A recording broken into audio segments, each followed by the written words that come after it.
EPLAN's motto, efficient engineering. Now let's take a look at step number 4, the terminal strip assembly. As you know, every time I do some schematics here, in the schematics we define not only the regular components, but we also define some terminals. Every one of these terminals has a device tag, which is a terminal strip designation, a designation for the terminal itself, and a part number.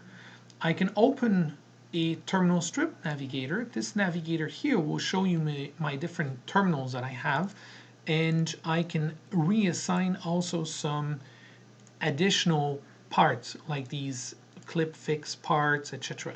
Now what these are actually from Clip Project some parts which are automatically assigned through this process here.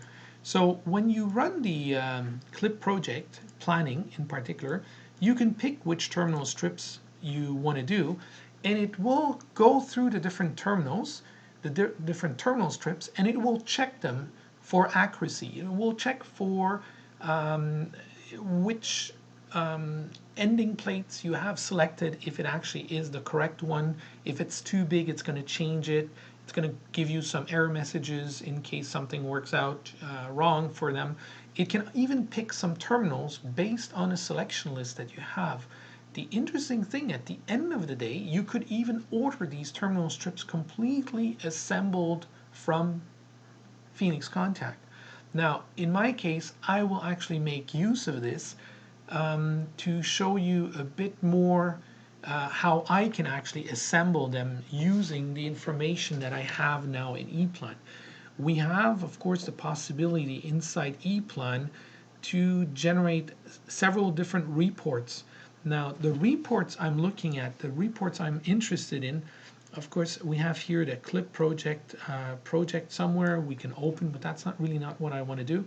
I want to show you the different reports we have to help your electricians for this particular phase. And we call it a terminal lineup diagram. The terminal lineup diagram for each individual terminal will show you all the parts that are to be assembled together. Now if I open actually an enclosure and I go to my enclosure, let's say number 1, and I place these devices now, so you know how to do this, right? You go workspace, change the workspace, pick the plate you want. Here I want my mounting panel front view. I'm going to sort this out by mounting location A1. Here are all my terminals, and I can pick, if I wanted to, a few different terminals. You can see they're all here, right? These are all my terminals, so I can basically pick them all if I wanted to and just drag and drop them. Now, of course, I won't drag and drop them and place them automatically, so I'm going to place the first set here. The second set I'm going to place here. The next set I'm going to place there. And see how quickly you can actually place your terminals? This is the interesting thing about this. And each of these terminals is, of course, referencing back to your front one. And if you show this image plus the terminal lineup diagram for each of these terminals, it's very easy for the people in the stock room to put those ones together.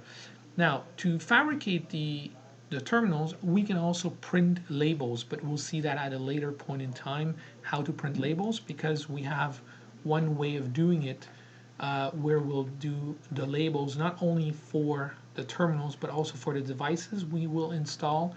So we'll show you that in the next steps.